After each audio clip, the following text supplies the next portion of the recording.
So today, I want to help you discover or reassess your core values.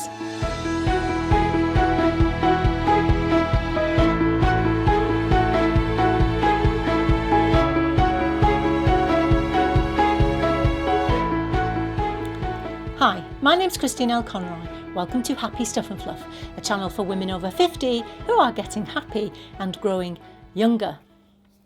So yes, we're going to have a look at your core values today, and this came about because of a video I did at the beginning of the year. I'll leave a link here, where I talked about not making New Year's resolutions, but instead asking yourself, what kind of person do you want to be in 2020?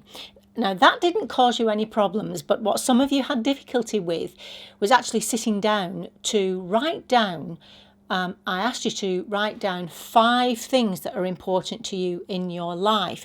Now, of course, what I was asking you to do there really was to think about your personal values. So what is a core value? It's simply a principle, a guiding principle to how you live your life. That's put very simply. And we all think I say we all, because lots of people don't give it any thought whatsoever. You may think you know what your values are. Or why I'm suggesting you may need to reassess them is because over the course of our lives, especially when we are women over 50, our lives change, and very often so do our values. But we don't actually reflect on that. How often do you sit down and actually think about what your principles are, what your values are, and if they are the same now as they were when you were younger? So that's what I wanted to do. This is going to be a series on values because it's a massive subject and incredibly important if you are going to live your life in a flourishing and happy way. Then you need to know and understand your personal values. Now, doing that, understanding what they are, is going to help you make big life decisions, but also when things happen, such as has happened to me recently, of course, a huge traumatic life event, knowing what your values are and how to use them practically to help you get through that is also a good thing. But your values also help you with your day-to-day choices. So, for example, if one of your values is being healthy, then that's going to guide whether or not you have sausage, bacon and full breakfast in the morning, and whether you go to the gym this afternoon or not. You see, and just let me put a quick thing in here, the difference between a value and a goal. So you may have a goal to become fit or to lose weight. Being healthy, because it's a way of being, is not something that you can achieve and say, right, I've done that now, move on. Your values are with you throughout your life and guide your behaviour all the way through your life. So being healthy would be a value, and that's the difference between them. It's a way of being, principles that you use to help to guide you through your life. Being aware of your personal values helps you to live true to yourself. We hear this term, don't we? Be your authentic self. That's what this is. This is living according to your core values. And that gives a very deep sense of meaning and purpose, which leads to huge satisfaction and ultimately to greater happiness and flourishing. So it's incredibly important to be aware of them. And, even so, many people are completely unaware of their personal values. They may have some vague notion of, for example, honesty, because that's how they were brought up. That's what they were brought up to honour as a value, being honest. Never actually question that or break it down and actually think about it. And as I say, you may think you know your values, but when, big changes happen, so for example, when all your kids leave home, your life has changed and so have your values. What's important to you now is different. now that you are either living alone or living alone with just you and your partner, there are things that are more important to you now than looking after your children. Okay, that's why it's worth sitting down and having a think about this. So your values will change at different times of your life. I talked last week about the fact that if you have a particular way you want to live, but your values are in conflict with that, or what's important is in conflict with that, then you're going to find it very difficult. So this goal about, getting fit, let's choose a different goal. Let's say, for example, you wanted to earn £1 million. You wanted to be a person who has £1 million at their disposal this year. But a value or a guiding principle that you've lived your life is something like it's selfish to have lots of money. Okay, then trying to reach that stage where you are a person with £1 million at your disposal is going to be very difficult for you to do. Consciously or subconsciously, it will stop you. This strongly held value will stop you from being that person who has £1 million at their disposal. I know, an extreme example, but it hits the point home.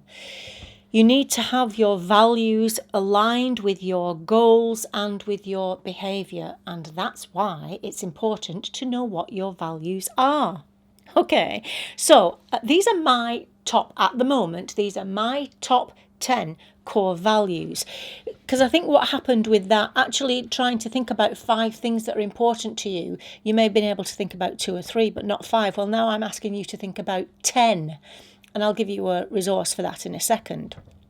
My top 10: personal growth, loyalty, making a difference, compassion, honesty, humour, fairness, environment, purpose and meaning, and family are all incredibly important to me at this time.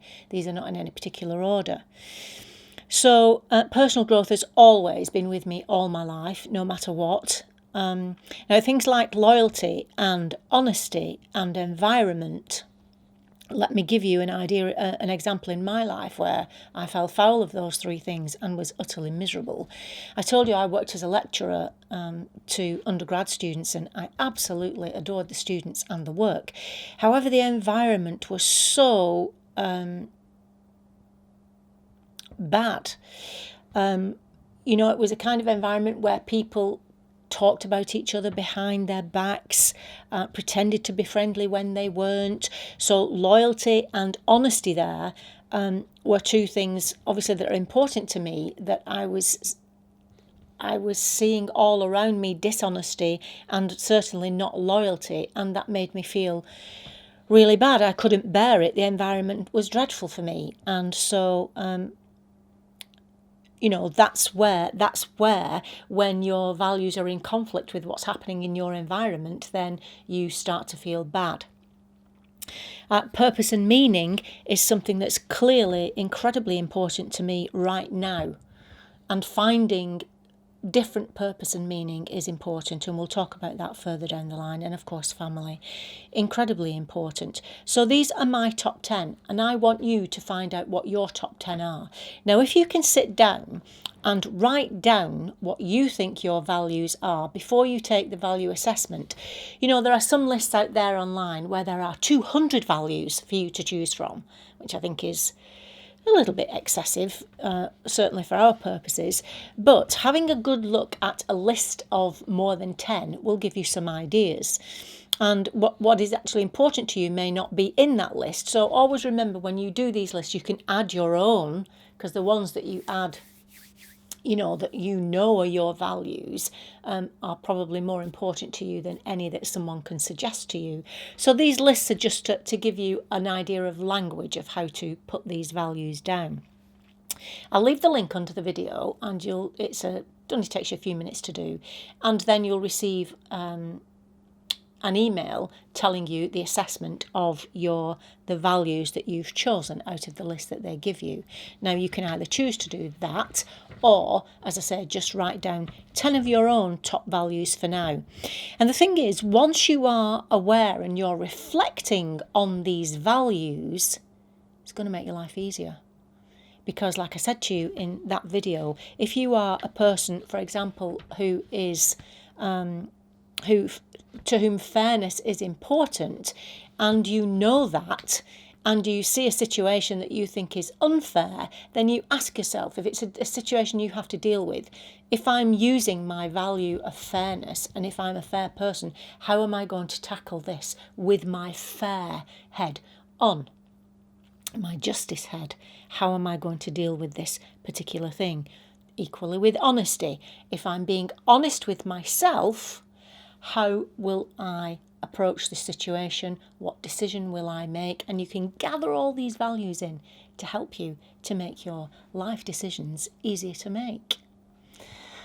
Okay, let me know what you think about that. Give me thumbs up if you've got values. Please put down in the comments, please, your top 3 values, either the ones you know of and are aware of, or the ones that you come up with when you do the value assessment, because that will help me then when I do part 2 of this series on values to be able to address some of your values that you leave in the comments for me to read, which I do, as you know. Okay, that's it for now. Thank you for being here. You know, I appreciate you so much. And until next time, remember that on the Happy Stuff and Fluff, we are getting happy and growing younger. I'll see you soon. Bye-bye.